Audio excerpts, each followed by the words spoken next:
Hello. Thank you. 28 years old, yes. Exactly. Right on the dot. So I guess on account of it being near my birthday, thinking about the age of kind of myself and Post North, this is our 6th year of doing Post North, and hopefully we'll get around 10 and then everything sort of dies. So in light of that, and in light of this year being about nothing, it kind of feels like this is the midlife crisis of Post North. So this is a midlife crisis poem from my friend Nathan.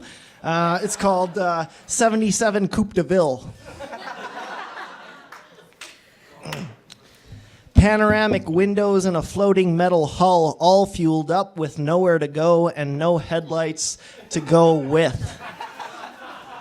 Makes for hard drinking and driving after dark.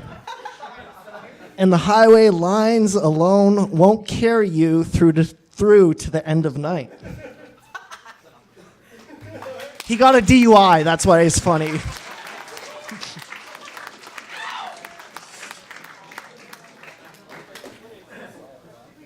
Okay, moving from midlife crisis to half-life. This one has a cappella dubstep. Okay. This is like my only slam poem.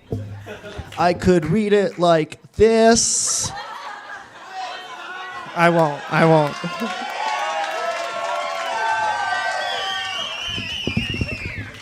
The atom bomb ticks on in the left-right hemisphere, singing the body electronic. Whoop, whoop, whoop, whoop, whoop, whoop, whoop, whoop. Boom, urns and ashes, the dub-step stops here. And enters the post-apocalyptic mind trick phase of the crazed hydrogen voice box, synthesizing chords for the Walking Dead hordes who trance me to the end of night.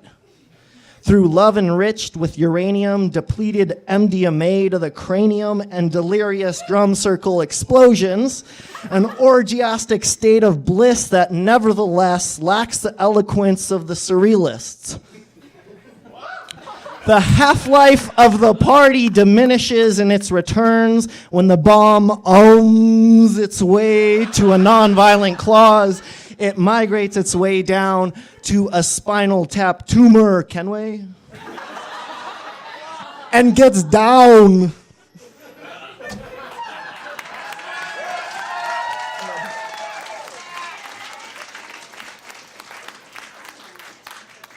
Okay, this is kind of more towards nothing. I did a collection of penis poems last semester, which February Cock was a part of, and December Penis, I think, is a new addition to the team.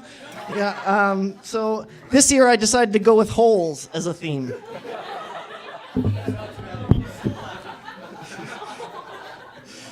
The eventual trench undoes everything I build, like the tallest wood composite, Wild Stallion. Yeah!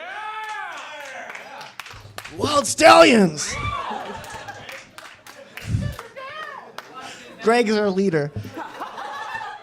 Prince George is a hole. It's all glacial holes, sinkholes, potholes, and assholes. But then there's the love hole too, which differs from the others, Carlin, in that I banked repeated deposits into it willingly. And after all, it was Artie Gold that we read who said, the heart is also the ass. All along, winter construction over the distances collapsed. The superstructure highway collapsed, like even the post-North nothing will collapse eventually. Sometimes the good things end, sometimes you let them.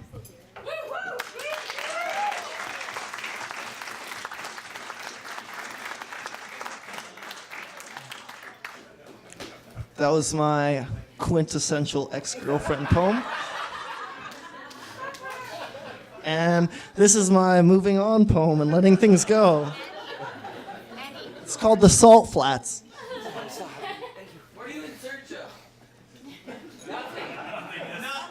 Nothing, yeah, nothing. The never-ending story. Images? I don't know. The salt flats, where all slugs crawl to die, through dried up ocean dunes, sodium fields forever, to wither away. Love, the poem gets scorched by the sun, its skin gets torn by thirst, and the salt storms of the heart are nothing now.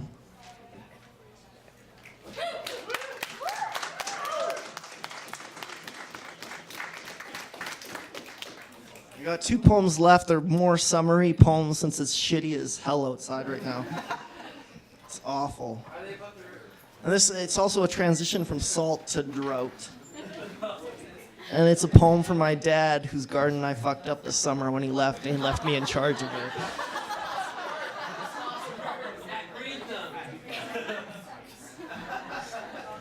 For years, my father burned his back beneath the summer sun. His prized black Russian tomatoes prospered.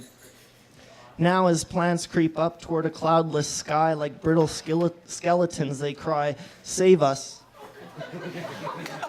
Save us! Lousy as I am, I give them what water I can, but the rain barrel is low, and my love of gardening also. For example, yesterday, a waxwing flew in on a whim to the greenhouse to sing daydreams to the garden beside me, and we poured ourselves out till we were drips at the spout, us stolid creatures of empty. But at the onset of silence, my birdkin alit and flew into the glass wall before it, and held fast by the panes, it was a waxwing detained by the claws of the ever-present present. And I had no clue what to do to release it into the sprawling blue arms of hereafter. So I panicked and left and walked home alone and abandoned it to its future. Alas, it gets worse. Alas, poor brother, it may take years to recover from the drought of our father's departure.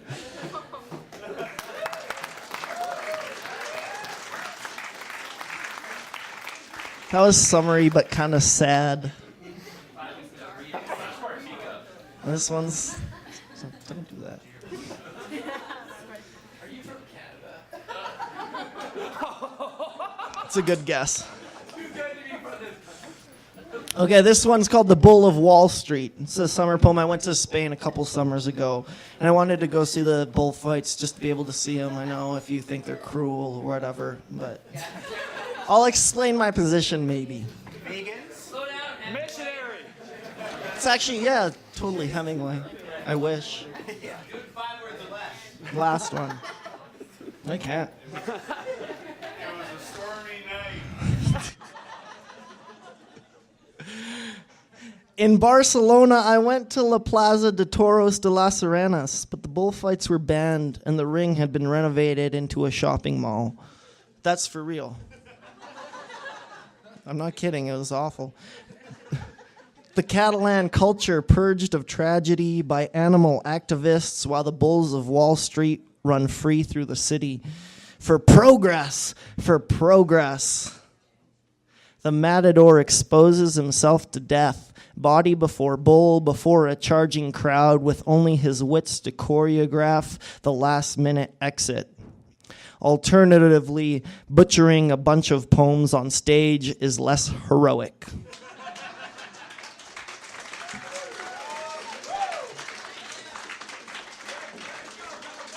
Up next is Paulina Nielsen.